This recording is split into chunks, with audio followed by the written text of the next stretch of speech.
Hello, I'm Alex from Ani Best Recaps, and I'd love to tell you a story. Have you ever heard the saying that a jack of all trades is a master of none? It is basically like being a Swiss Army knife in a world that only cares about high-end power tools. You can do a little bit of everything, which sounds great on paper, but the second a specialist shows up, you are suddenly the most invisible person in the room. This is the exact life story of our protagonist, Orhun. He can pick up almost any skill under the sun, but the catch is that no matter how hard he grinds, someone always comes along and makes him look like a total amateur.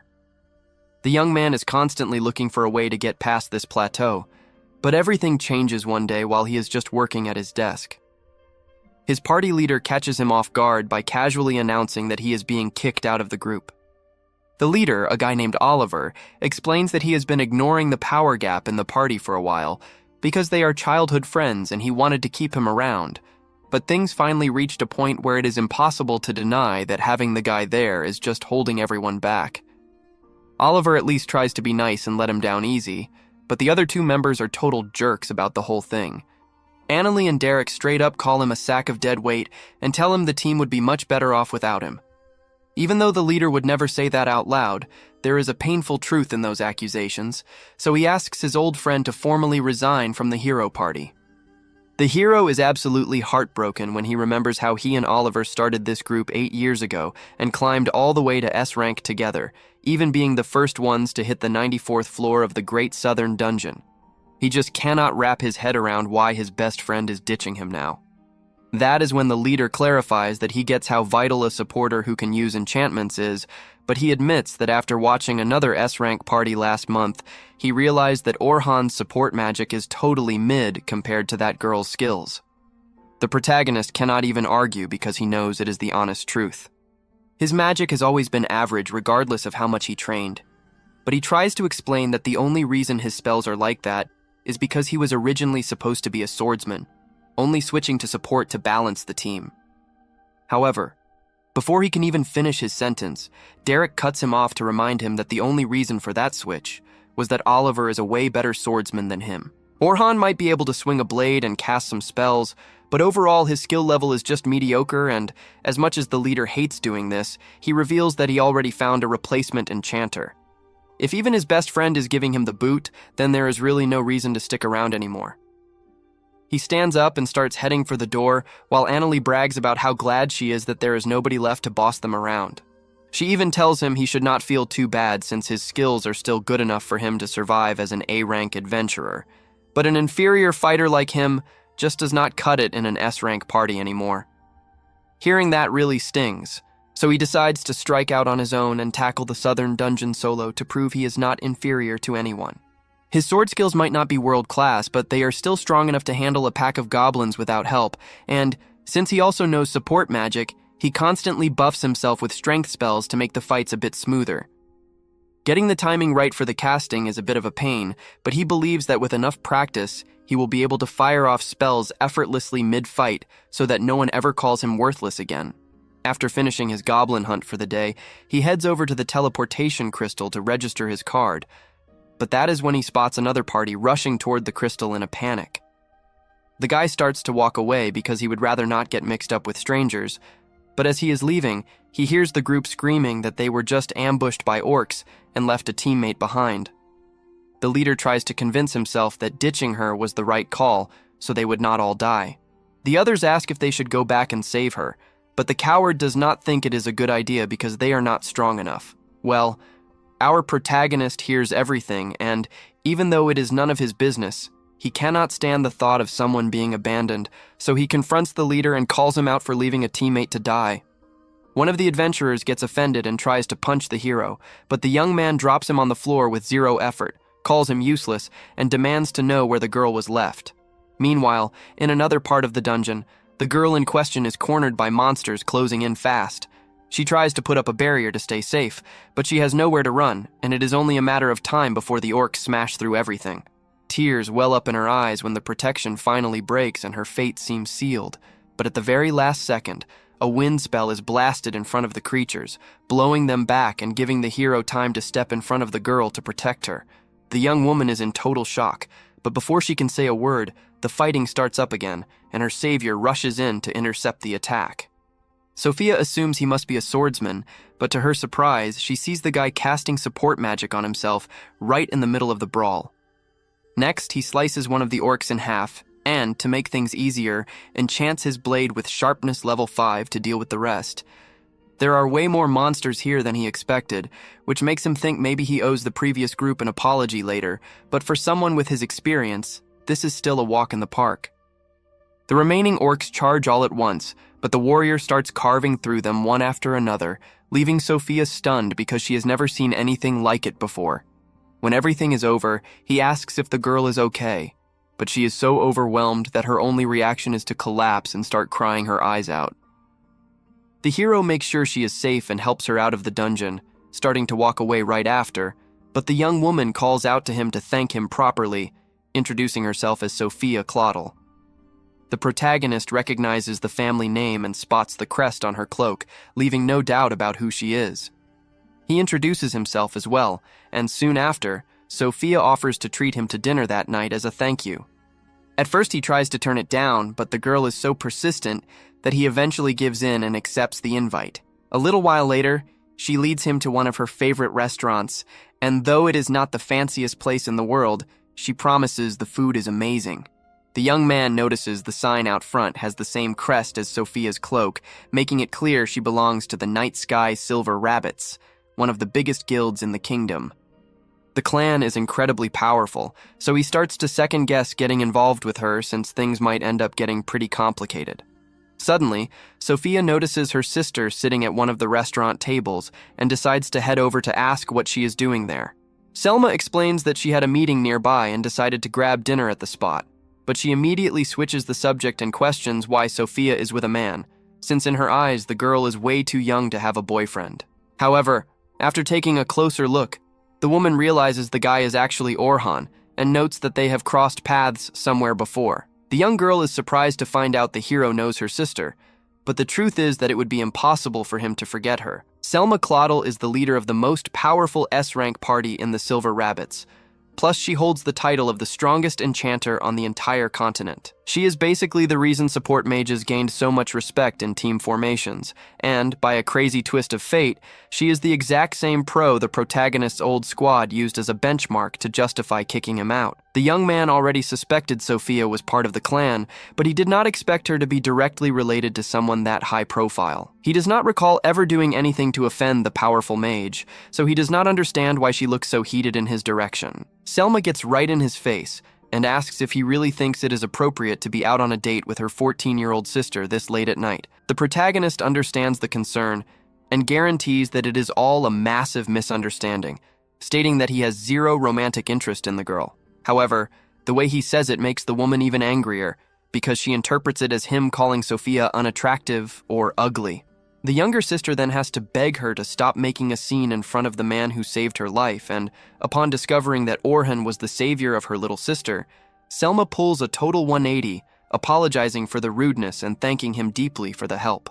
Everyone sits down together, and this ends up being the first time the hero and the Silver Rabbit leader actually have a real conversation. He explains they met during a raid last month where they were both enchanters, though the guy was mostly just acting as an assistant. The woman admits he was a massive help, which is exactly what she expected from a member of the prestigious hero party. With that, the young man reveals that he is not on that team anymore. Selma is floored when she hears the news because she cannot wrap her head around why anyone would dump a member that useful. But since she is a strategist who does not miss an opportunity, she immediately asks if he would be interested in a job. The protagonist mentions he wants to go solo for a bit to avoid getting tied down to any clan, but the mage insists she just needs someone to help with a training expedition starting tomorrow, promising the pay will be insane. The focus would be just to teach the new recruits during a 3-day trek down to the 50th floor. Even though there are already A-rank adventurers leading the mission, the leader confesses she would feel way better if he were there. After all, after working together on that last raid, she saw exactly how capable the young man is as an enchanter. The hero is honored by the respect, but reminds her that he was literally booted for being considered a weak support compared to her, and says he is done being limited to just support magic, turning down the offer politely. The woman is surprised by the rejection, but decides not to push it if that is what he wants. However, Sofia starts pleading with him to reconsider, saying she would feel so much safer on the expedition if he were present. Going back to the support grind was not the plan, but seeing the girl beg like that makes him soften up, and he promises to think it over before giving a final answer. Selma is happy with the possibility, and the guy sets one condition. He will only accept if he can fight using his sword, since he is finished being restricted to just enchantments. The mage can barely believe what she just heard, because she has never seen a supporter switch to direct combat and seriously doubts he is any good at it. But she figures that if things get dicey, he will naturally go back to using support spells. She tells him that if he decides to join, he should show up at the Silver Rabbit HQ first thing in the morning, and then everyone goes their separate ways. Before heading home, the hero stops by a weapon shop where he seems to be very close with the owner. The old shopkeeper brews some tea and thanks the young man, mentioning that business has been great since he started recommending the shop to people. Unfortunately, the reason for the visit was to break the news that he was kicked out of the hero party, and that now nobody will listen to his recommendations anymore, apologizing for not being able to help out.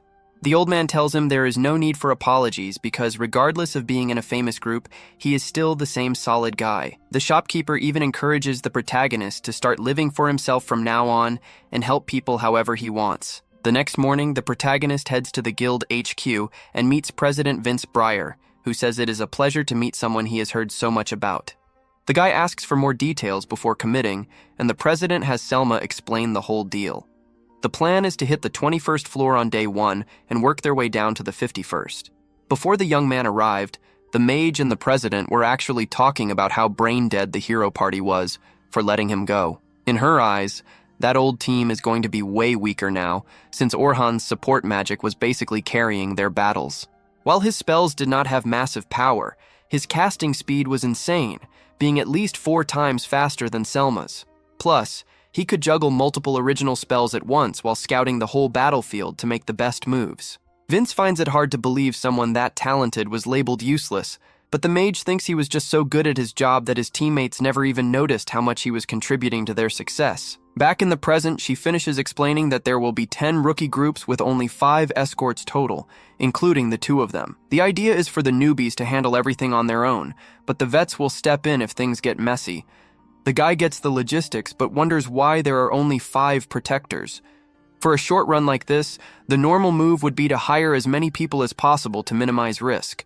The leader gives a weak excuse about not wanting to make it too easy for the kids, but the hero can tell there is something else going on that she is not telling him.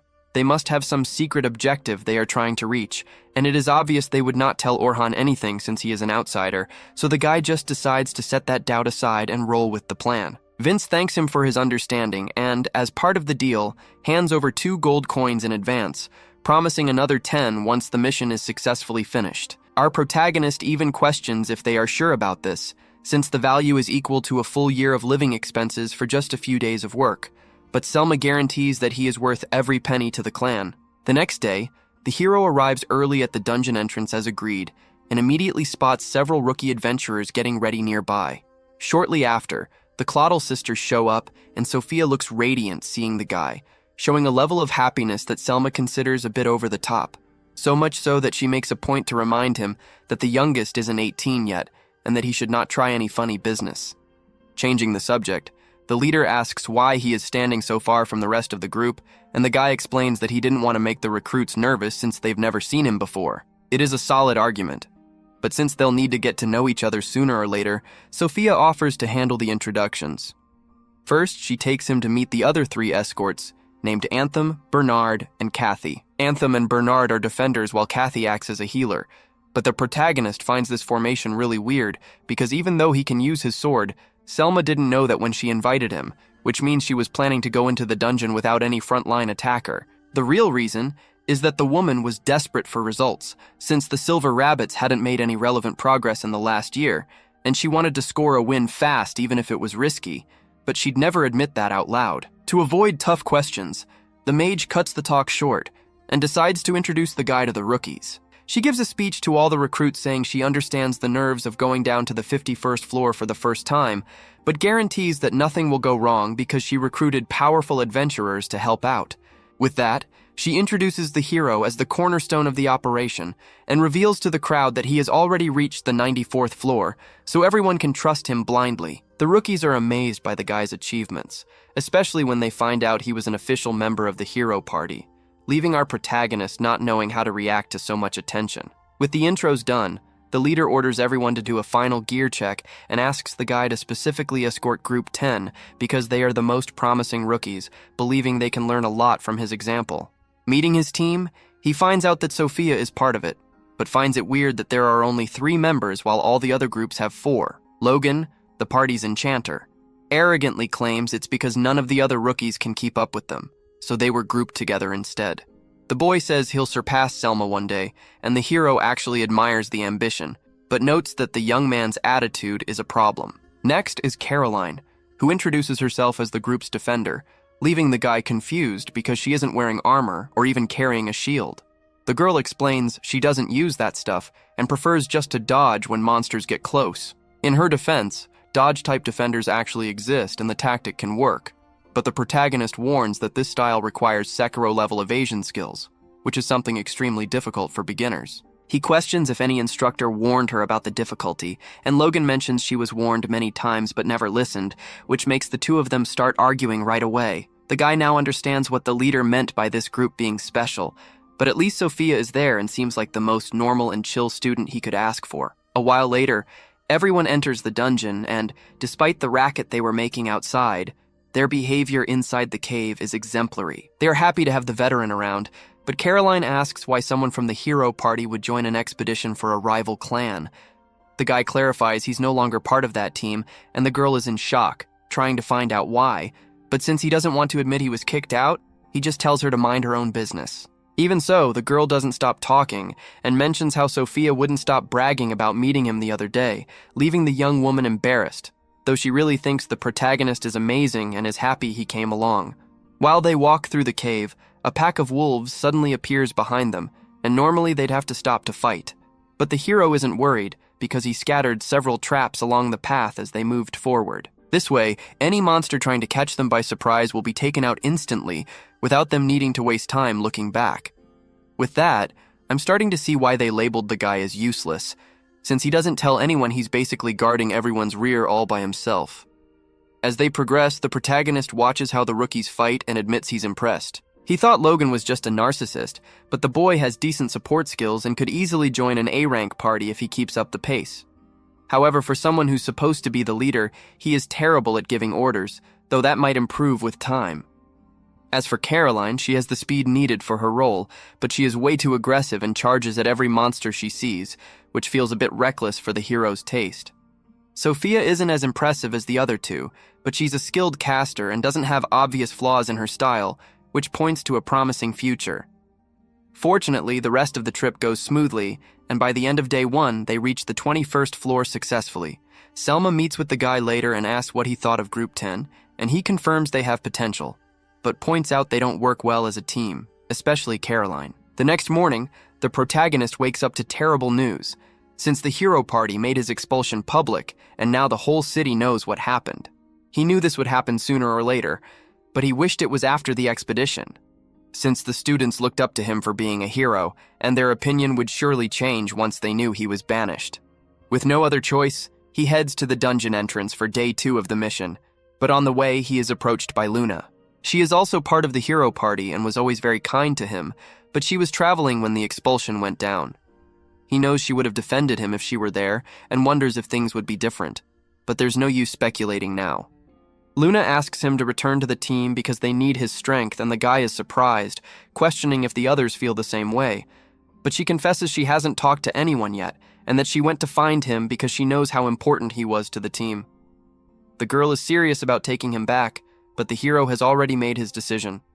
He doesn't want to go back, and even if he did, with the news already spread in the papers, it wouldn't make sense to return now. Luna hasn't read today's news yet and doesn't know what they say about him, so she reminds him of the promise they made to conquer the Great Labyrinth together. Bringing that up triggers painful memories for the guy, who lets go of her hand and says that she and Oliver made that promise a long time ago, but since it was Oliver himself who kicked him out, that dream will never happen. Our hero always held on to the hope that the 3 of them would stay friends forever, but the cold, hard truth is that there is no going back to the way things used to be. As he walks toward the dungeon entrance, the young man shows concern about what the kids will think of him after reading today's article, since the newspaper flatly states that he was booted from the hero party for being too weak. Upon arriving at the meeting point, he notices the atmosphere is heavy and all the students are whispering among themselves about the bombshell news.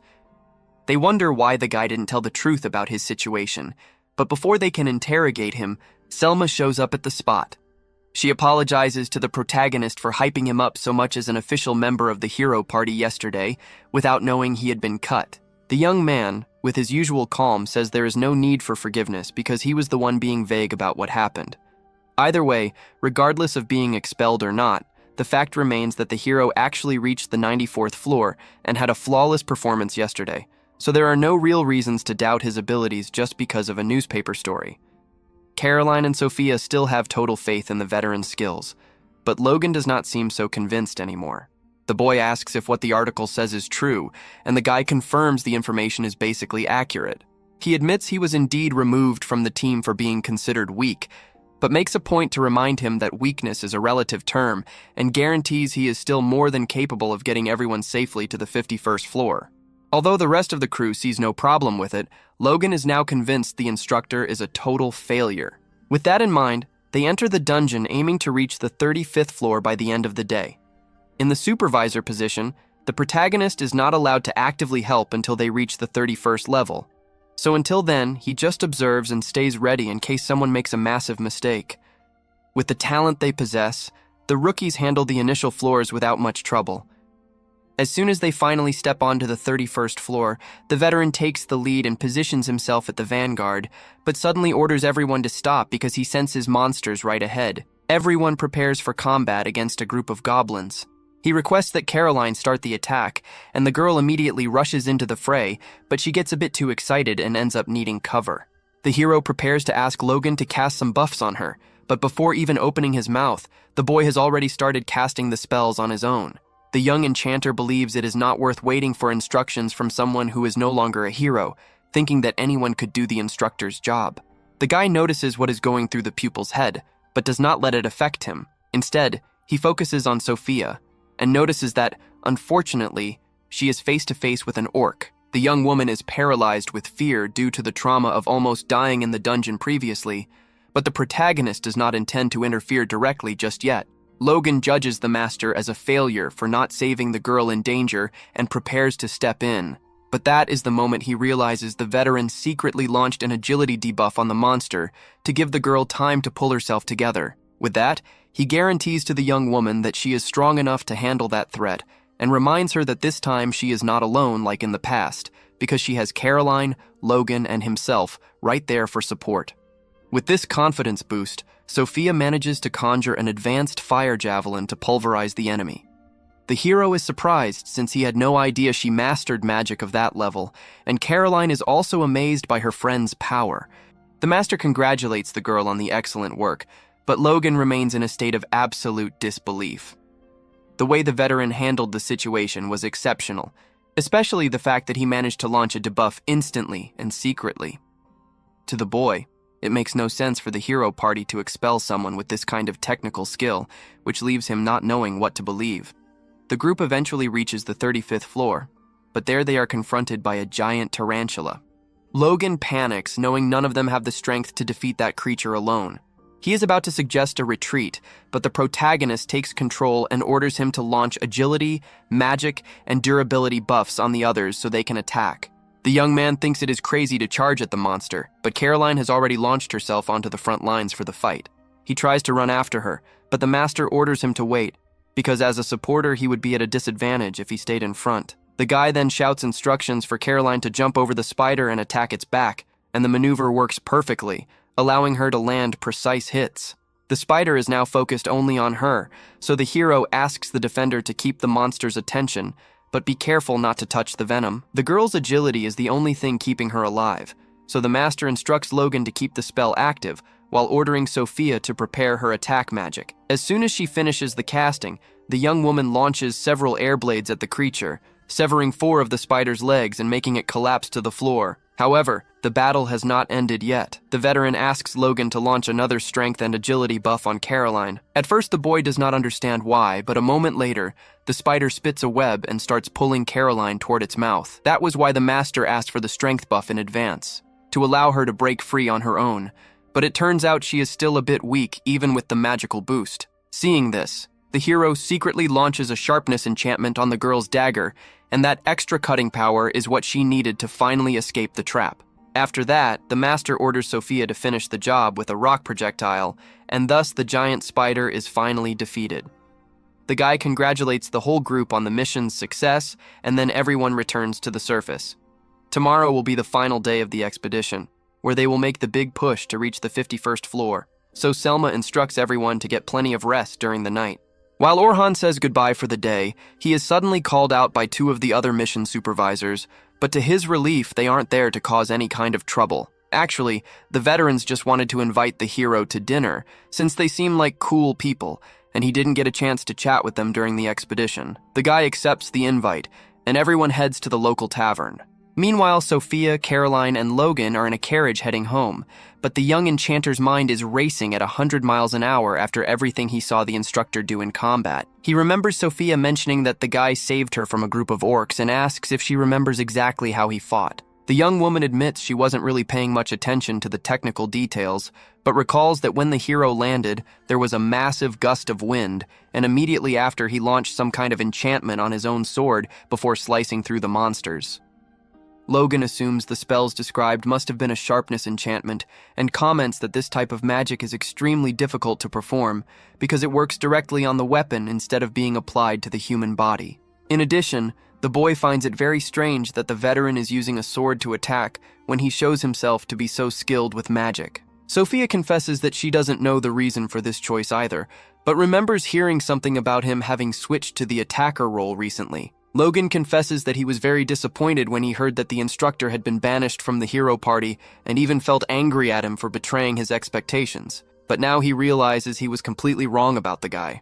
Not only did the hero function as a perfect support, but he also used an agility debuff on an orc, which is much harder than it looks. The young man explains that penalties are totally different from regular buffs, and that even the powerful Selma rarely uses them because they are complex to conjure, but the master made everything look simple.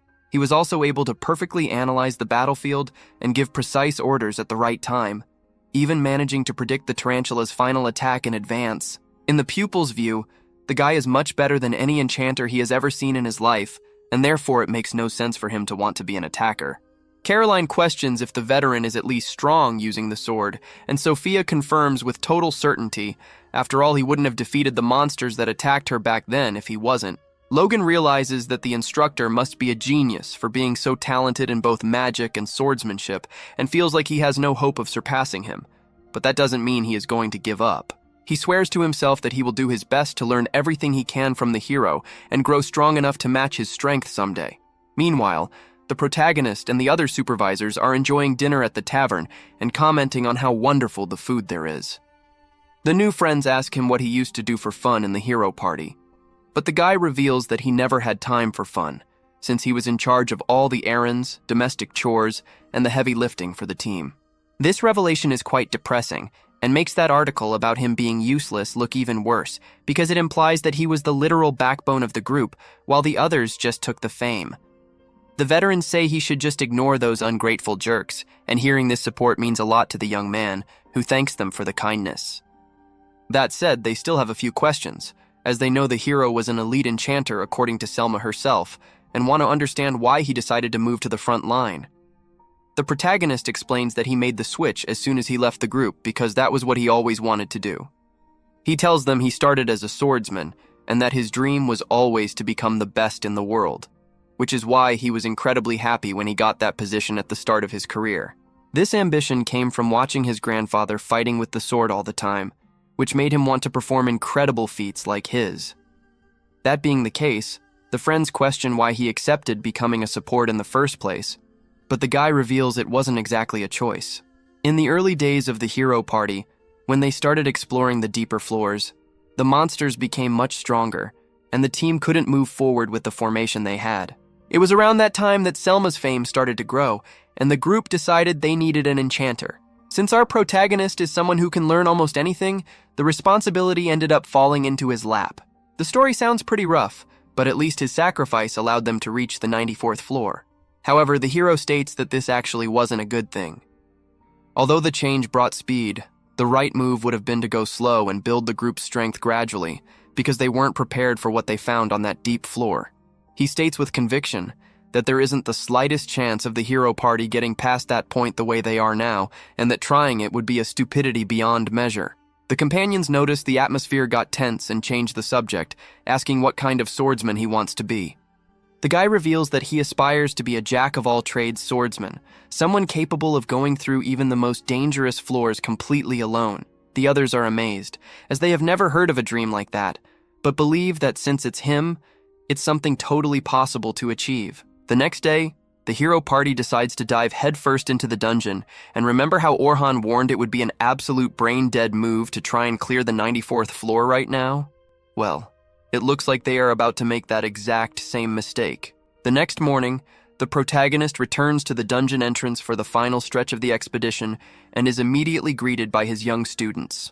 Caroline decides to give Sofia a little nudge to talk to the guy, mentioning it would be amazing to get a reward after finishing the mission. She then pokes her friend to remind her about the plan to officially invite the hero to join their guild. But just as the girl is about to open her mouth, Selma calls the man over, and he is forced to step away for a bit. While walking toward the leader, the master hears several students commenting that the hero party intends to reach the deepest part of the cave today. They are apparently starting at floor 92, and hearing this, the hero pauses because he cannot believe they would be so reckless, especially after replacing a vital member just a few days ago with zero time to train. He starts to stress out thinking about the disaster that is coming, but then reality hits and he realizes this is no longer his problem. Meanwhile, the hero party has just arrived at the 92nd floor of the southern dungeon with their new recruit, Philly Carpenter. For some bizarre reason, they did not even bother to check the team's synergy before this, but just to say they were not totally insane, Philly's resume was actually pretty stacked. 2 days ago, the girl was introduced to everyone and claimed to have already reached the 100th floor of the western dungeon, so the group assumed it would be a cakewalk for her to do the same here. Annalie and Derek are convinced the new girl's buffs will be 1,000 times better than anything the protagonist could do, and immediately start throwing shade at their former companion. Derek and Annalie were especially annoyed because the hero never let them throw extravagant, flashy parties, even with a fortune sitting in the party's bank account.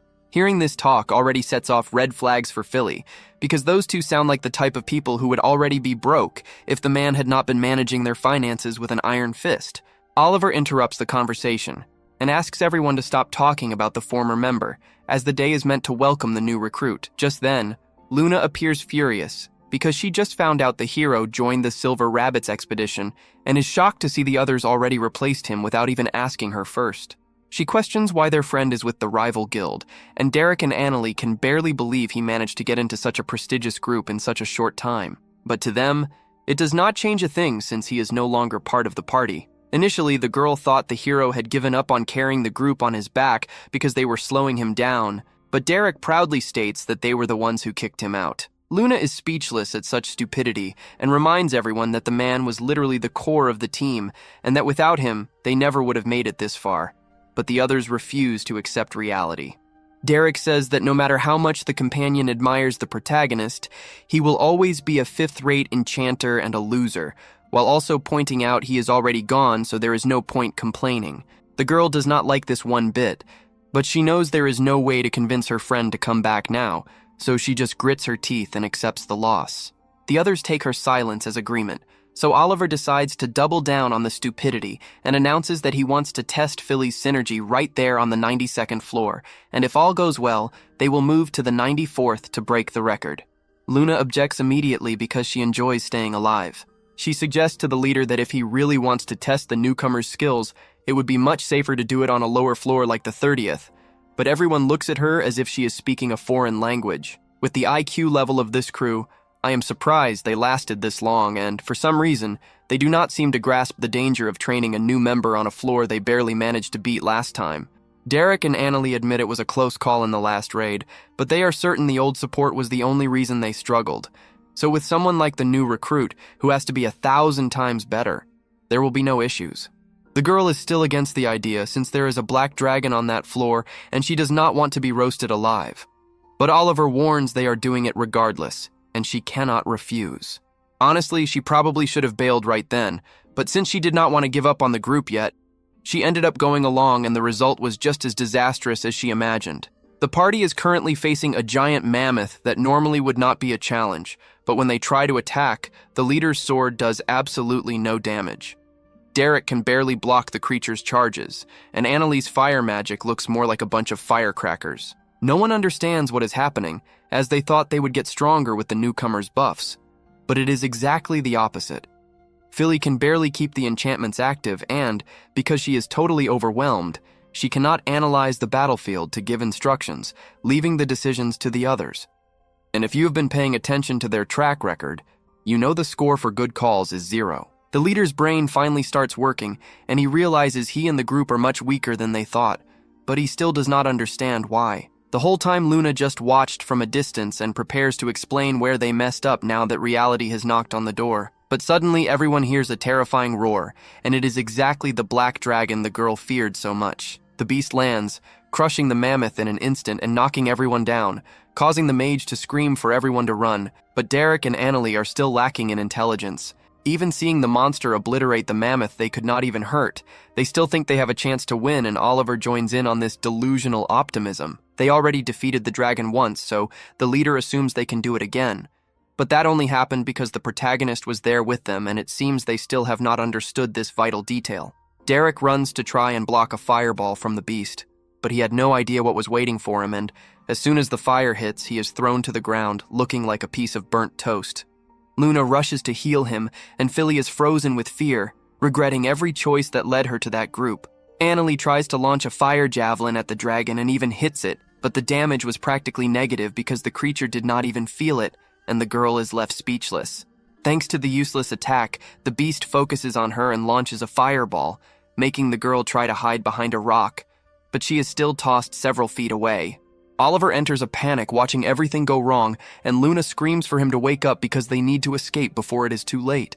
He finally comes to his senses and agrees that his companion is right, but now they have a huge problem because the dragon is charging a fire breath and the other 2 members are still unconscious. The girl asks the leader to buy time while she heals the wounded, and he orders Philly to launch every possible buff on him. The newcomer obeys, and the warrior starts charging his ultimate move.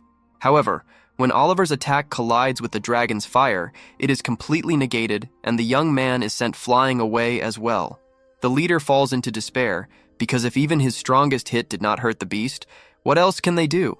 Luna is disappointed to see the commander's pathetic state, and says the only option is to use the fickle gate they keep for emergencies. This magic item creates a forced connection between dungeon levels, allowing instant travel, but it is risky because you are teleported to the boss room of a totally random floor. Philly thinks it is too dangerous since they would have to fight another boss as soon as they crossed, but it is not like they have a chance against the dragon if they stay, so they decide to use the gate and pray they land on an easy floor. Oliver activates the item and, after picking up the unconscious companions, they prepare to jump. But at the last second, the dragon blocks the way with a wall of fire and, as it charges toward them, it ends up crossing the gate instead of the group. With the beast gone, Derek sighs in relief, but Luna screams that this was the worst thing that could have happened. The leader soon realizes this means the dragon was teleported to a random boss area of the dungeon, and that it is entirely possible a bunch of rookies will find the beast because of them.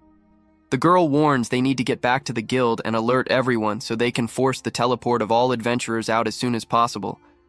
All guild cards have this function for emergencies, and this is the only way to ensure no one gets hurt. Oliver is worried because they will certainly receive heavy penalties from the guild for this mess, but saving people is more important, so he prepares to return immediately. However, Luna reminds him the other 2 are still too weak to walk, and that he will have to wait for the healing to finish. While tending to them, she warns they will have to fight the dragon again after the forced teleport request, and that when that happens, she needs him to swap Philly for Orhun. The leader did not expect to hear this, and, in truth, Luna hates the idea of making her friend fix their mess after everything he went through, but there is no choice. She explains that the reason everyone seems so weak now is exactly the absence of the hero. She says that individually none of them got worse, but the warrior does not believe it, because his divine slash did not even scratch the creature. However, the mage explains that this was the fault of his own recklessness. The strength of a buff depends on who launches it, but the duration depends on the magic resistance of the recipient, and Oliver has a very high resistance, which makes Philly's spells last only a minute before needing to be renewed. This was never a problem for the protagonist because he could monitor the spell timings perfectly. The young man argues the newcomer should be able to do the same because she has more talent, and his companion agrees that the hero's natural talent as an enchanter was below average, but it was exactly why he created several original spells to compensate for his weaknesses. The others are in total shock because it is the first time they have heard of this, and a mage creating original spells is extremely rare. The hero's base enchantments are actually weak, but he created a magic that increased the potency of his buffs 50 times. Philly finds it hard to believe since even Selma could only increase it 10 times, but it is the pure truth. The leader's ultimate move works by accumulating energy and, in theory, if he had spent more time charging, he would have caused damage, but he got so used to the young man's buffs making everything more efficient that he started putting in less effort, and the same goes for Annalie. She got so used to the support that she started using only mid-level spells instead of advanced ones, because they were easier. To top it off, the protagonist's spells also work on equipment, so all their attacks and defenses became dependent on his magic without them realizing it. Everyone's brains finally wake up as they realize how vital the hero was to the group.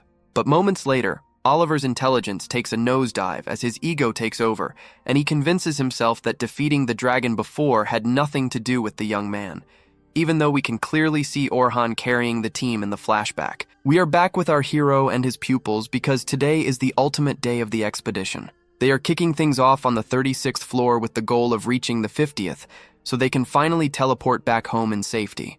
It seems like a pretty straightforward plan without any hitches, but for some bizarre reason, our protagonist has a gut-wrenching feeling about all this. It is true they will be facing monsters that the recruits cannot handle on their own, but with every supervisor, including him, actively participating, the challenge should be perfectly doable. Even so, the warrior feels a strange vibration coming from the dungeon and cannot quite pinpoint exactly what is wrong. He tries to find a reason for this fear, but ends up getting distracted by the kids calling for him, and even against his instincts, decides to brush aside his worries for now. Caroline keeps pestering the veteran for tips to improve her combat skills because she wants to wipe out as many monsters as possible, but the master warns her that there is a limit to what she can do while she is still a total newbie. He reminds the girl that a defender's job is to protect the party, so she should not be so focused on charging ahead like a maniac all the time, though the young lady complains that playing it safe is no fun at all. Logan decides to jump in and tells his friend to be grateful for the advice from the veteran, mentioning that even Albert used to say the exact same thing. Hearing that name immediately catches the hero's attention, since Albert Sensible was the famous ace adventurer of the Silver Rabbit Guild. The man passed away last year while facing the Black Dragon on the 92nd floor, and Caroline seems to know quite a bit about the case, revealing that he died protecting a teammate, even though that was technically the defender's responsibility. The girl does not want to let anything like that happen to her team, which is why she is always rushing out ahead of everyone else. The hero can see it in her eyes that there is some deep-seated trauma there, but since he is not getting paid to be a therapist, he just pretends he did not notice and tries to move the conversation along. Right then, Sofia asks if there are any tips for her to improve as well, and Logan takes the opportunity to ask for some professional advice of his own. The scene shifts, and a little while later, everyone has made their way deeper into the dungeon. During a break, Selma mentions to the young man that she thinks it is amazing how the kids have warmed up to him so quickly. The protagonist admits he was worried about how they would treat him after that hit piece in the newspaper came out, but they all accepted him regardless of the drama. The leader recalls hearing everyone talk about Albert earlier and mentions how devastating his loss was for the guild. After that incident, the warrior and the hero's party went on to defeat the Black Dragon, but the fight was unbelievably difficult, which proves that Albert did not die because he was weak, but rather due to a sequence of unlucky events. The mage starts talking about how hard it has been to find someone capable enough to fill the void he left behind, and the hero realizes she is trying to use this as an opening to recruit him again. But he remains uninterested. The young man argues that a single party does not need two enchanters, and while the woman understands, she points out that since he switched to swordsmanship, he would still be a massive asset to the squad. Soon after, the mission officially restarts, and everyone gets their final instructions before heading out. The protagonist and the others are placed in Group 10, which puts them at the very end of the formation, indicating they are seen as the most promising members of the pack. Sofia is nervous since they are practically on their own back there, but the master explains that this is a necessary experience because dungeon layouts can be insanely complicated, and they need to learn how to navigate solo in case they get split from the rest of the group. Logan agrees with the logic, but Caroline absolutely hates the idea of getting lost in that place. The hero reinforces that this is why it is vital to spend time gathering info and maps in advance, so you do not get caught off guard. Taking advantage of the moment, the girl asks the veteran to share some info about the deepest floors since he has gone further than all of them combined. The guy sees no harm in it and explains that the lower floors officially start at level 76, usually with ice and snow themes, while the real depths do not begin until floor 91. But he barely gets to give any details because the students keep interrupting him with questions. Meanwhile, back on the surface, Luna hits the Adventurers Guild with the rest of the hero's party and demands to see the guildmaster immediately. One of the receptionists informs her that he is currently in a meeting and she will have to wait, but the mage frantically screams that there is no time and they need to force teleport everyone out of the dungeon right now. Back in the cave, the group continues moving forward, but everyone is starting to feel like something is seriously wrong. The first sign is that they have not run into a single monster in a long time, and in a room that size, there should be dozens of them. Logan asks the veteran if this is normal for the 40th floor, but the hero confesses he has never seen anything like it. It seems like the creatures are scared to death of something, though he has no clue what it is. Caroline starts to get frustrated wanting a fight and spots a lone goblin nearby, charging at it on the spot. The master tries to warn her to stop because that specific monster is strong enough to one-tap her, but the girl ignores the warning. Our guy is forced to intervene to buy enough time for her to finish the creature off. The young lady celebrates the victory, but the others give her a hard time, saying she was extremely reckless. At first, she does not care, but her friends point out that without the hero there, she would be in grave danger and would force the rest of the team to risk their lives to save her. The defender realizes her mistake and apologizes, and the protagonist decides not to hold a grudge as long as she is more careful. In fact, since Caroline loves fighting so much despite being a defender, the veteran offers to teach her a special technique called active defense.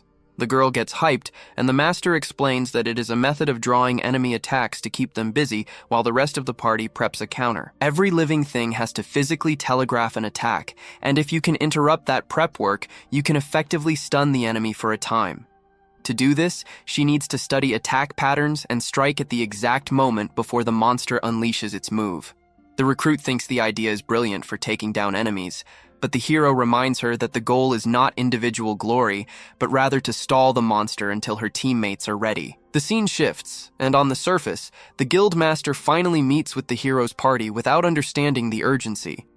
Luna explains they need to trigger the forced teleport right now, but the man hesitates because a spell of that scale costs a massive amount of mana and can only be used in the most dire emergencies. The girl retorts that the situation could not be worse since the black dragon traveled through her portal and is loose on a random floor. If nothing is done, someone is going to run into the beast sooner or later, and they need to move fast. Even so, the rules require the guildmaster to hold a formal discussion before activating the protocol, something Luna points out there is zero time for. In a new scene, we head to the 44th floor, where Logan asks to learn status reduction spells. But the hero does not think it is a good idea, since it is very difficult to master. The effectiveness of this magic depends on the target's magic resistance, so the boy would need to understand every nuance and know the resistance of every monster in the dungeon. Plus, this magic does not work well in the deeper floors, making it impractical for a beginner. However, the protagonist teaches him a useful trick. He points to two wolves charging their way and instead of attacking, simply waits a few seconds until the beasts trigger one of the traps he set in advance.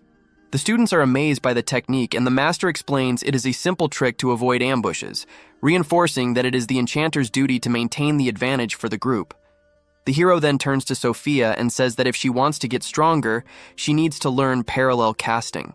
Since she already uses special grade spells that take a while to activate, he suggests she start preparing a second spell halfway through the first to cut down the wait time. It takes effort, but anyone can learn it given enough time, so he suggests she try after the mission. The guy mentions Selma can teach her, but the girl confesses she would rather have the protagonist as her teacher. He is caught off guard and tries to decline, but he just cannot say no to that face and agrees to train her later. On the surface, the preparations for the teleport are finally ready, and the guildmaster warns he will start the process once the charge is full. He orders the hero's party to head back into the dungeon to defeat the dragon, but everyone tenses up because they know they have zero chance. Annalie tries to make an excuse about needing time to recover, but Luna cuts her off and guarantees they will hunt the beast down immediately. However, she makes a specific request. And what would that request be? Well, we are likely to find out soon because the scene changes again, and inside the dungeon, the group finally reaches the boss room. Since the enemy is too advanced for the recruits, the supervisors take over the fight. The hero heads to the front lines, and as soon as the combat begins, he rushes forward to distract the troll while the others prepare their attack. The veteran controls the battlefield movement with a level of mastery and intelligence that is incredibly satisfying to watch, and, thanks to him, the monster is defeated in just a few minutes. Everything seems to be going perfectly, but on the hero's party side, the situation is grim. They are heading back to the dungeon with Luna leading the way, and the others do not understand why she asked to teleport those between floors 40 and 50 first. The girl explains it is because the hero is likely on one of those levels, and they are going to desperately need his help if they want to survive the dragon. We return to Orhun, and he is, along with his students, in the boss room of the 50th floor, where they just defeated a giant crab monster, meaning the mission is officially over, or at least in theory. Just when the young man thought he could finally relax, the space above everyone begins to crack and the black dragon suddenly appears, leaving every single person in the room in a state of absolute terror, while I am practically breathless and totally hyped for this fight. Selma and the other supervisors are straight up speechless because they know exactly how lethal that dragon is. And even our hero has no clue how to handle this, since there is zero chance they can win with their current setup. Their only real play is to try and push past the beast or reach the teleportation crystal, but that is way easier said than done, especially when everyone else is too terrified to even flinch. Monsters usually hunt for the largest crowds, meaning the students would be the first victims.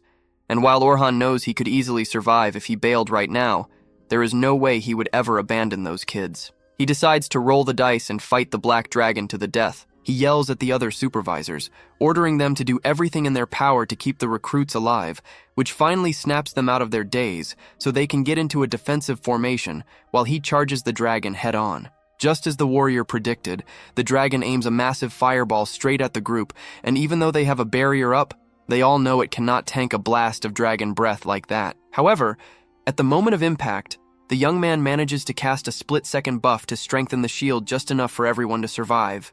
It happened so fast that hardly anyone besides Selma realized support magic had even been used, but the warrior has much bigger problems to deal with now. He is currently looking for an opening to attack, so he hurls a dagger at the dragon's eye, and while the beast manages to blink just in time to protect itself, that was exactly what the hero expected to happen.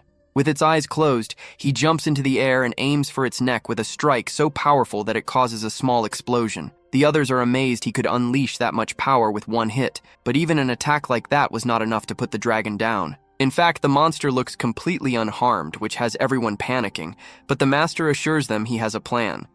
He puts on a necklace and charges back into the fray, and as the dragon shoots another fireball at him, the protagonist redirects it with a reflective wall spell. Logan is stunned by what he just saw because he has never heard of a spell that sends attacks back at the enemy, and that is because this is one of the hero's original spells.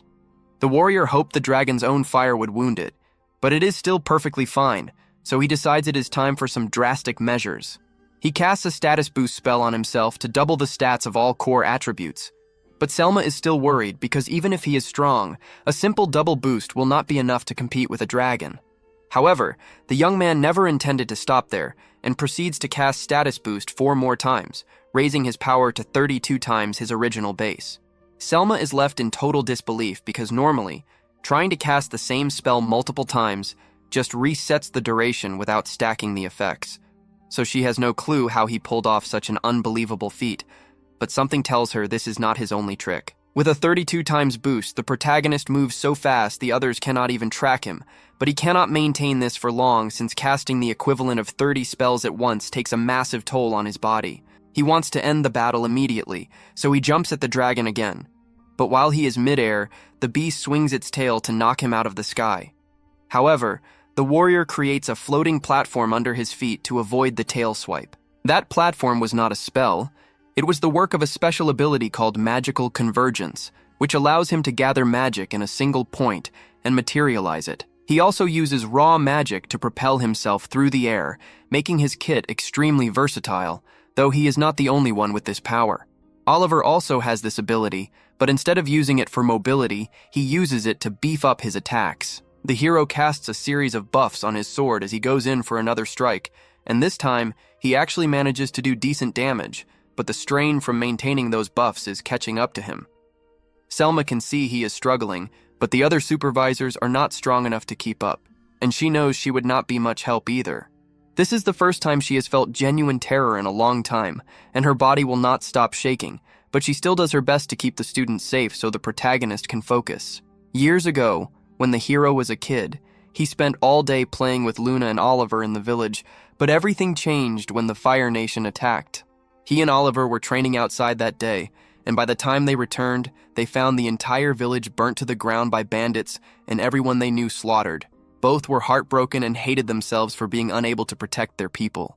But they spent the day burying the bodies and swore they would become strong enough to make sure a tragedy like that never happens again. That is a promise the protagonist has worked his entire life to keep, and he will not let a single dragon stand in the way of him protecting his friends. A purple mist begins to surround the dragon, indicating it is about to unleash its most powerful attack, and Selma wonders what the warrior has planned. He figures out the mist works like magical convergence, meaning the dragon is gathering energy to form weapons in every direction.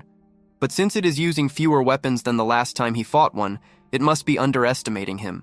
He takes advantage of that, dashing from side to side to avoid the fire while using a fireball as a distraction to get close for another strike. Unfortunately, with the extra energy the dragon accumulated, its scales have become too tough to cut through. To make matters worse, the dragon constantly bombards him with mana attacks, forcing the hero to put up a rock wall for protection. That did not work out well because the dragon curved a spear around the wall, leaving the warrior completely vulnerable. Fortunately, he had precast a reflective wall just in case, but he really could have died right there. The others watch with bated breath, but Selma knows it won't be easy because the hero still has not landed a decisive blow. Fighting solo is way tougher than he thought, and as much as he hates his former party for betraying him, he cannot deny they were useful. Last time, Derek and Luna blocked the mana attacks while Annalie provided cover fire and Oliver finished the job, but now he is forced to do everyone's job at once. He knows it will not be easy, but failure is not an option, so he uses the active defense techniques he taught Caroline to keep the dragon off balance while drawing it away from the students.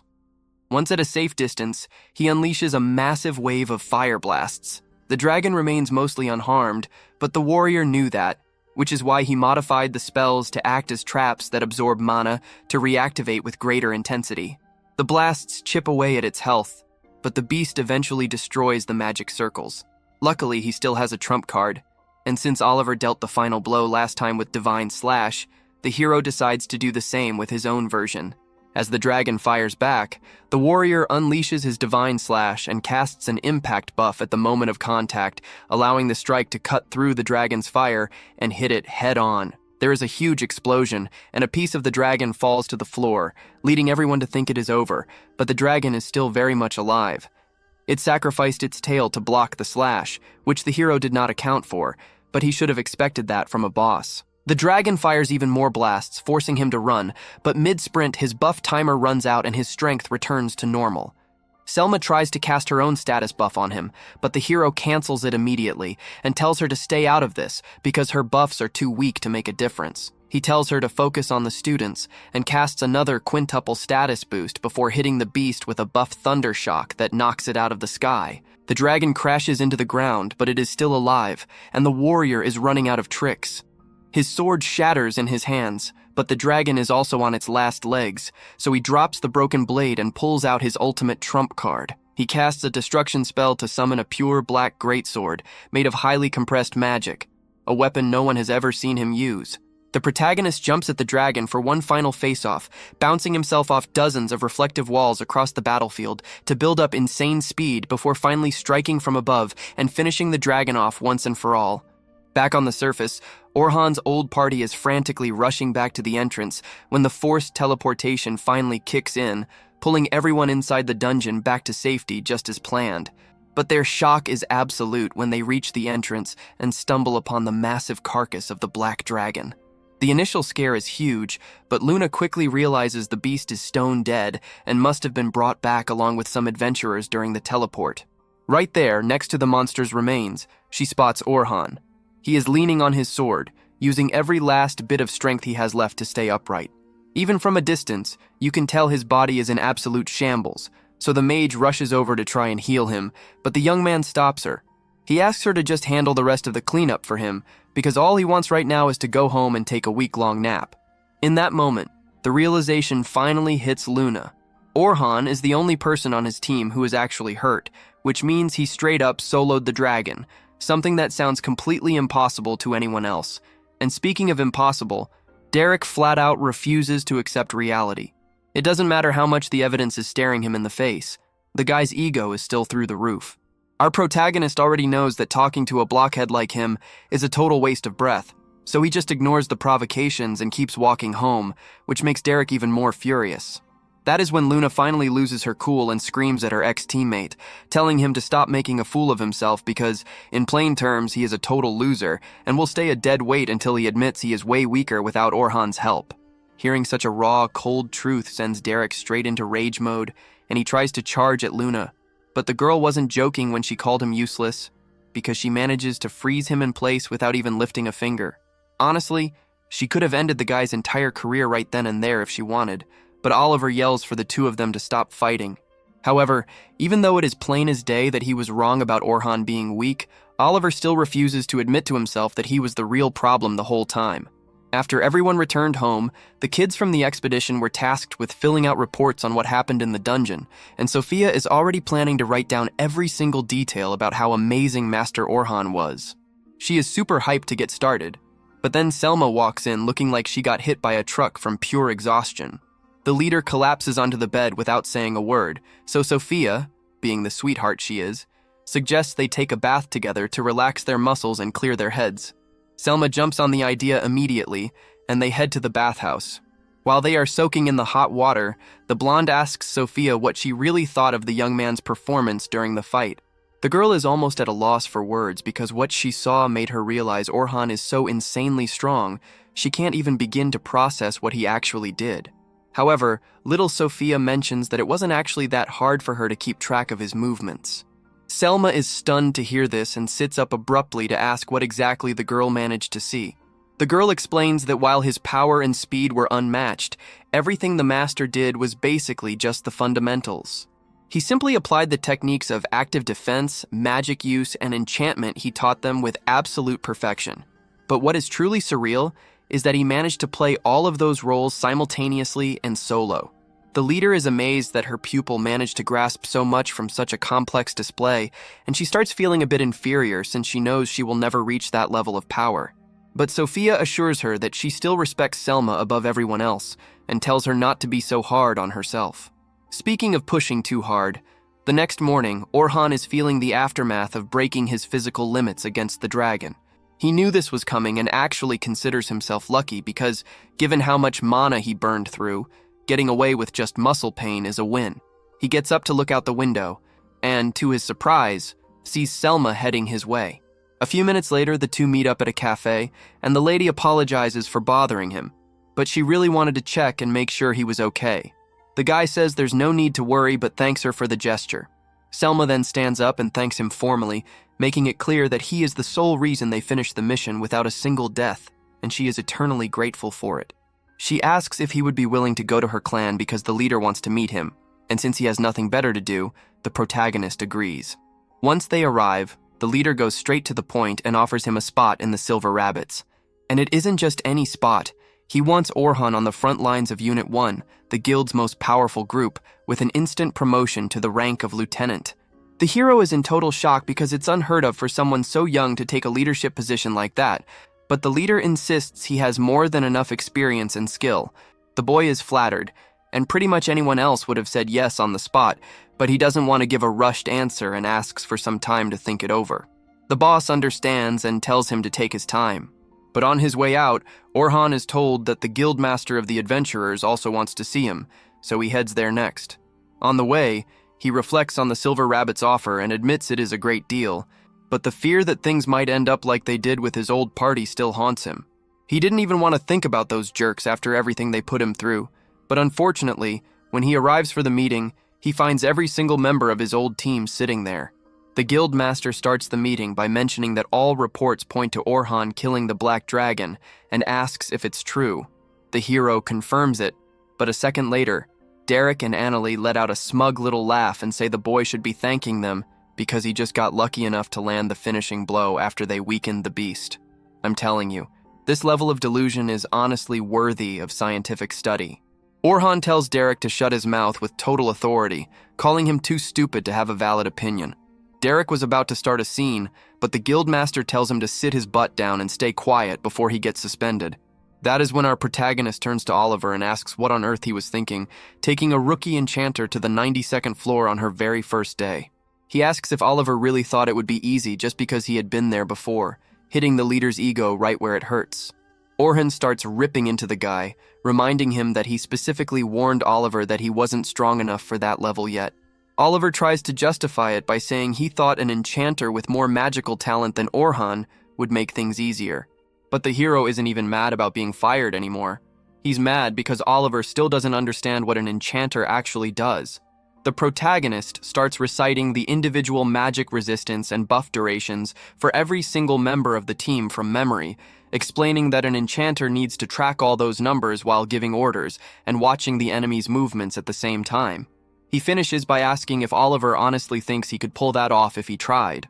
Meanwhile, back at the clan, Logan, Sofia, and Caroline are talking about the future and decide they really want Orhun to join them so they can learn more. Selma, watching from afar, wants that too, but she feels inadequate, thinking she would only slow him down because of the power gap. The kids run up to Selma to ask for the hero's address, but she hesitates, saying they would just be a burden to him. But the kids already know that. They admit it is a selfish wish, but they want to learn from him so that one day they can be strong enough to stand by his side as equals. This makes the leader realize she has a lot to learn too, and that she can work to close that gap. She gives them permission to try and convince him and lets them know he just left the guild. Orhun is leaving the building, knowing his old party is going to face a heavy penalty for the mess they caused, and he gets ready to head out when he sees the kids running toward him. Feeling like that is going to be a lot of work, he ducks into an alley and starts booking it. Because of the wounds from the day before, he can't run very fast, so he uses mana platforms to hop onto the rooftops and escape. He breathes a sigh of relief as he watches them pass right under him, but decides to lay low in his grandfather's store. The old man is confused to see his grandson hiding from children, and, after hearing that the boy wants to reject the Silver Rabbit's offer just so he doesn't hurt the kid's feelings, the grandpa gives him some solid advice.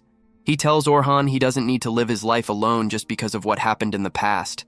That gives him something to think about. Later that night, on top of a hill, the hero runs into Sofia by chance. She takes the opportunity to thank him for saving their lives and asks him again to join the clan. Before answering, he asks what she thinks of the Silver Rabbits. The girl says that for her, it's the place where she belongs and where she has the best memories of her life. Those words hit our protagonist deep in his heart, and he finally makes his choice. The next morning, he meets with the leader and accepts the lieutenant position. Selma brings out the official uniform to make it real, and as soon as the others find out, they rush over to welcome the new member. Orhun smiles and says he is looking forward to working with all of them. So we get this flashback where we see that a few years back, Orhun and Oliver used to train together all the time, and on one particular day, the protagonist lost to his friend in a duel. Seeing the victory, the adults watching the fight concluded that the boy was the best candidate to use to further their objectives, but Oliver got really mad and told his rival to stop messing around because he knew the warrior was stronger than that. However, the young man just casually claimed that the winner had simply become stronger than him, and there was nothing else to it. The poster boy of the group stomped off because he knew the match was being thrown intentionally, but he could not prove it, and it turns out he was right. The hero really was throwing the fight, and could have absolutely demolished his rival if he had actually tried. A few minutes later, a girl named Sion walked up to the master and told him he was terrible at fake losing. She mentioned knowing he was only pretending to be weak, but the warrior explained that he could not push himself any further, not because his body was incapable, but because he would have to carry the heavy burden of the expectations of all the adults if they found out how strong he really was. However, in hiding his ability, he inadvertently shifted that burden onto his friend and felt guilty for it, so he decided to devote himself to helping the guy with everything he had. Suddenly, Cyan yelled at the hero and told him he should not have to take on such a burden by himself. She explained possessing power similar to his, and promised that no matter what it took, she would make sure she was strong enough to stand by his side so they could achieve their goal. And you may be wondering what that goal was, but the protagonist's memory of the girl is fragmented, almost like part of it is missing altogether. Elsewhere in the kingdom, the Grand Master of the Guild receives a visit from the Guild Master of the Southern region. The high-ranking official is both surprised and annoyed by the sudden visit, but he knows it must be something important, so he asks for the details and is informed that someone just defeated a black dragon single-handedly in the southern dungeon. The Grand Master is shocked to hear this since he did not expect such a capable fighter from the south, but still, he thinks it was a reckless move to challenge such a beast alone. The Guildmaster clarifies that the person in question did not intend to fight the monster, as it happened due to an emergency where the creature was teleported out of its regular habitat. The Grand Master finds the whole thing intriguing and asks if Oliver was the hero of the hour, but the official denies this.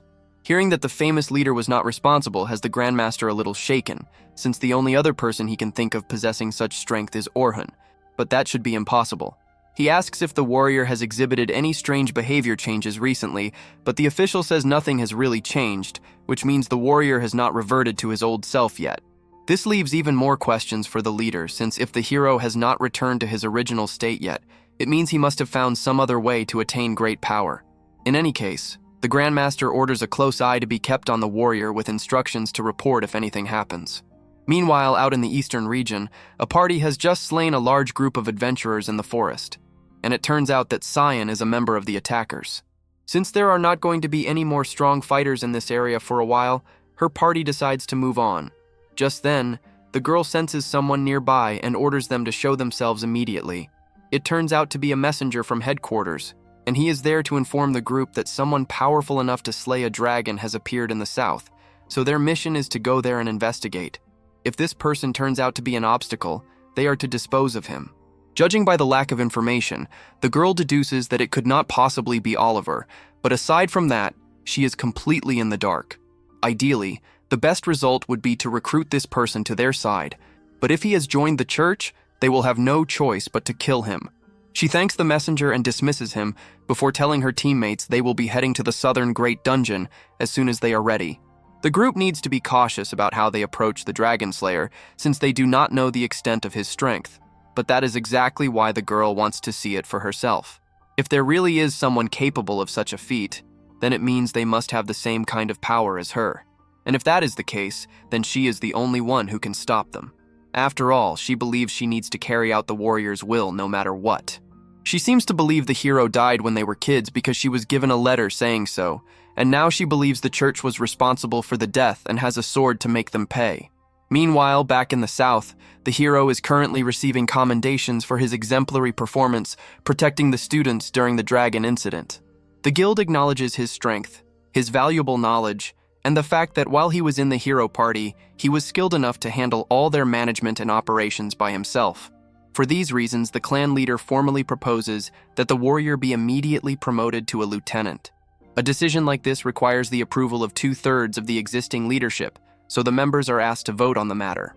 However, just then, one of the lieutenants speaks up and tells the clan leader that he wants to have a word with the candidate before they vote. He acknowledges the strength and capability of the newcomer, but he asks the warrior if he is willing to risk his life for the clan. As a lieutenant, the decisions he makes will have profound effects on the lives of those around him, and all members are expected to put the organization first.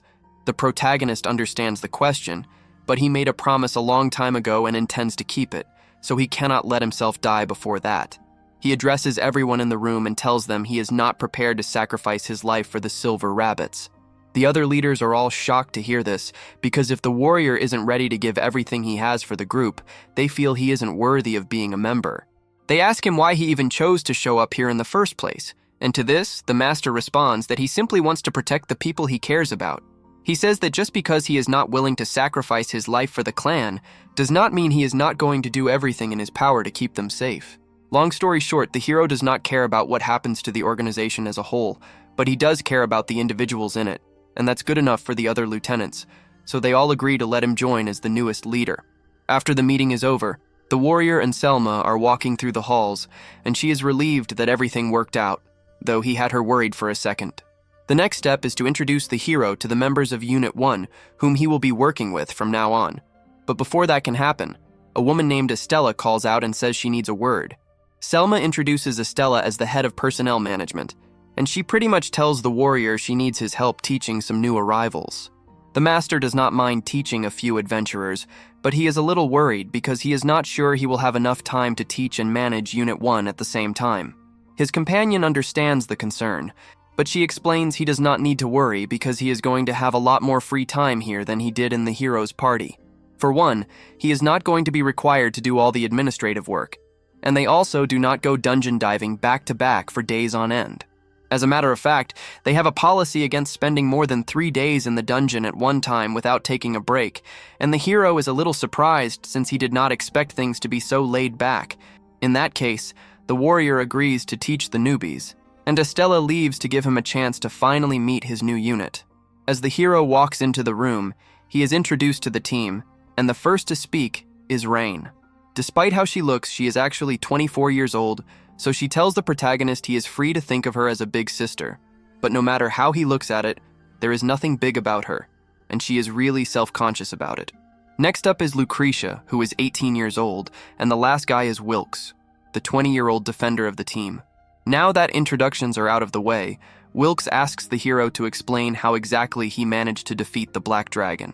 The warrior thinks it is important that he shares info about his abilities with his new team, so he explains that the main reason he was able to win was thanks to 2 of his original spells. One is called Impact, a spell that increases the effectiveness of weapons by 100 times. This revelation comes as a huge shock to everyone, since 100 times multiplier is unheard of. The master then goes on to explain that his second original spell allows him to increase the effectiveness of all buffs applied by 32 times, which comes as just as much of a shock, but he clarifies that he can only use it on himself, and it puts a lot of stress on his body. After learning what the hero is capable of, the others wonder why he does not just fill other party positions by himself, but that is one of his biggest flaws. He explains being only capable of using mid-level magic, and no matter how hard he tries, he has never been able to use any high-level spells. The others are surprised, and for a moment, the warrior worries they might label him as useless. He defends himself by saying his original spells can make up for his lack of high-level magic, but they really do not care about that. They then ask if he has any special abilities, and he confirms this, which gets Rain excited because now there are 3 people with special abilities on the team. Selma tells him it would be easier to show him in the dungeon tomorrow rather than trying to explain it, and the hero isn't opposed to the plan, but he informs everyone that his sword was destroyed during the battle against the dragon. The others think this is terrible news since making a new sword will take days, but the warrior says it won't actually take long since he just buys swords off the shelf at a local shop. The group is left speechless because they had no idea the Dragon Slayer was using basic swords, and they won't stand for it any longer. They drag the master to the dedicated blacksmith for the Silver Rabbit clan, Aaron, and they ask him to make a sword for the hero. Aaron is up for the task, but he says there is a problem, since a sword for someone as powerful as the warrior would need to be made from special materials from the lower floors. Normally, this would turn into a long quest, but fortunately, the protagonist happens to have a stash of special materials stored in his bracelet from back when he was part of the hero party, and since he has never had much use for the stuff, he might as well make a sword out of it. While things finally quiet down on the surface, Selma informs the group that the adventurer management team has put out a request for toxic sheep pelts. She sees this as a golden opportunity to grind their teamwork on the 86th floor, and our hero is ready to give it his all to help his new clan smash the record set by Oliver's old party, which peaked at floor 94. It doesn't take long for the squad to reach their destination, and the scenery there is surprisingly gorgeous, even though they are technically inside a damp and lethal dungeon. However, the leader reminds everyone to stay sharp. While they are there for the sheep, the floor is crawling with earth dragons and danger could jump them at any second. On top of that, the main goal today is to see how the new master fits into their flow. The plan is straightforward. Wilkes takes point on the front line with the protagonist, Rain provides heavy magic artillery from the back, and Lucretia focuses on keeping everyone healthy with her healing spells. As the main support, Selma handles the status buffs and calls the shots as needed. The rest of the team is already convinced the young man could solo every monster there without breaking a sweat, suggesting a strict formation might not even be necessary. The leader even mentions she is fine with him going rogue if he wants to fight alone, but the master insists that it is crucial to learn how to function as a gear in the machine, choosing to follow the captain's plan to the letter. Suddenly, a fireball is launched toward the group, but the young man leaps forward and conjures a barrier to shield everyone. He realizes the attack came from a hidden earth dragon, but he cannot spot it immediately. This is where Lucretia's special ability, magic tracking, comes in clutch. It allows her to follow the mana trails left behind by enemies. Within minutes, she pins down the beast hiding in the bushes and fires a signal flare to expose it. With the element of surprise gone, the dragon lunges into combat. Wilkes charges ahead to show off his skills, since even though the team knows what the hero can do, the hero still hasn't seen what his new comrades are truly capable of. While the defender keeps the beast's aggro, Rhine prepares a high-level attack spell in the rear, and the moment she is ready, she blows the dragon into 1,000 pieces. The protagonist is genuinely impressed by how fast they executed the kill. Wilkes is a beast at blocking and parrying. Rain fired off a special rank spell in half the time a normal mage would take, and Lucretia's tracking makes dealing with stealthy enemies a walk in the park. Individually, they are absolute units, but the cherry on top is Selma's leadership keeping them all in sync. Right after that, 2 more earth dragons appear, and the team decides it is time to weave the hero into the rotation. He and Wilkes advance, but on the way, the young man notices something is off and snipes a random patch of grass with a stone projectile. It turns out a camouflaged turtle was lurking there, and it was a lucky break that the protagonist spotted it before they walked into a pincer attack. Now the stakes are higher because they are officially surrounded. Since the turtle is slower, Selma orders the girls to deal with it while the men take down the dragons. The hero starts getting hyped because he realizes the captain is the kind of person he can trust blindly in the heat of battle. Suddenly, he hears the leader's voice echoing inside his head and jumps a bit, but she explains it is just her special ability, telepathy, which allows her to coordinate orders over long distances without having to scream. The young man is amazed by the technique, and the leader gets all flustered receiving his praise, but she quickly snaps back into focus and tells him to aim for the dragon's weak spot while Wilkes keeps it busy. The master executes the order perfectly, pops his usual status buffs, and finishes the beasts by lopping their heads off with an impact slash. By the end, the whole team gathers after crushing the turtle, and the young man confesses that fighting with them was a breath of fresh air, as it had been a long time since he won a battle with so much ease. For a normal party, this would be the bare minimum, but he suffered for so long in the hero's group that he had forgotten what it felt like to have competent teammates. Selma asks if he thinks they are ready for the 92nd floor, and he guarantees they are, claiming that even if he were not on the team, they would have a solid chance of winning. Hearing that makes everyone radiant, but the captain prefers to stay cautious since the warriors' fight against the Black Dragon the week before proved just how lethal those bosses can be. After finishing the grind, the group thanks the hero for his speed in skinning the toxic sheep, a task that would have taken them hours to do alone. With the work done, it is time for the welcome party. Everyone wants to thank the young man for choosing their clan, even though he could have joined literally any guild in the world after soloing that dragon. They promise to make sure he never regrets the choice, but the master assures them that regret is not in his vocabulary. Lucretia even starts crying tears of joy when she realizes the young man is actually a nice guy, admitting she was terrified he would be an arrogant jerk because of his insane power levels. Wilkes and Rain felt the same way, but they point out that Selma was the one most obsessed with him from the start, sparking the suspicion that the leader might have a crush on the new lieutenant. The captain tries to deny it desperately, and out of pure embarrassment, starts drinking way past her limit. Within minutes, she is completely wasted and starts spilling things she would never admit sober, calling the young man handsome and getting dangerously close with some very much not PG intentions. The hero gets totally uncomfortable and tries to signal Rain for help, but the mage is just as drunk as the boss and even asks to join in on the fun. Wilkes and Lucretia think the whole thing is hilarious and say they are just going to sit back and watch the night unfold, but the protagonist is not about that life. When things start getting a bit too heated and he feels like he is about to lose control of the situation, the young man remembers he knows a sleep spell and knocks both of them out cold. He breathes a sigh of relief for escaping the crisis, but deep down, he is happy because this was the most fun he has had in ages. Later that night, the hero carries Selma on his back to the room she shares with Sofia.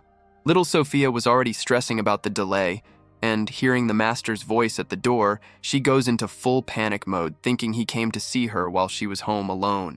When she opens the door, disappointment and jealousy hit her like a train when she sees him carrying the leader. The young man reads her face and quickly explains that nothing happened. She just had one too many at the party, and he wanted to make sure she got home safe. Sofia is relieved she hasn't lost her crush to her best friend yet, but she is ticked off by how clingy the blonde is being, waking the captain up with a lecture and ordering her to get off the young man's back immediately. After the master leaves, Sofia drags her friend to the bed and demands a play-by-play of every single second of the night. Once she finds out it was just a drunk misunderstanding, she chills out, but warns the captain not to bother the young man like that again. While taking a bath to clear her head, Selma realizes she has been way more relaxed since the hero joined up. But she knows she cannot let herself get carried away again. She is well aware that Sofia is head over heels for him and does not want to step on her toes, but the fact that she is even worried about stealing the young man is the ultimate proof that she is also starting to catch feelings. And that's where the episode ends, and let me tell you, it is absolutely hilarious to see Orhun surviving black dragons and lethal dungeons, only to be nearly taken down by two drunken waifus at a tavern. Seeing him finally find a team where he can actually trust people and even have some fun is the greatest comeback this protagonist could ever have. Did you guys like it and want to see more? Then let me know in the comments. If you want the next part, smash that like button and bring the hype to support this video, and make sure to subscribe and hit the bell so you don't miss out on any updates.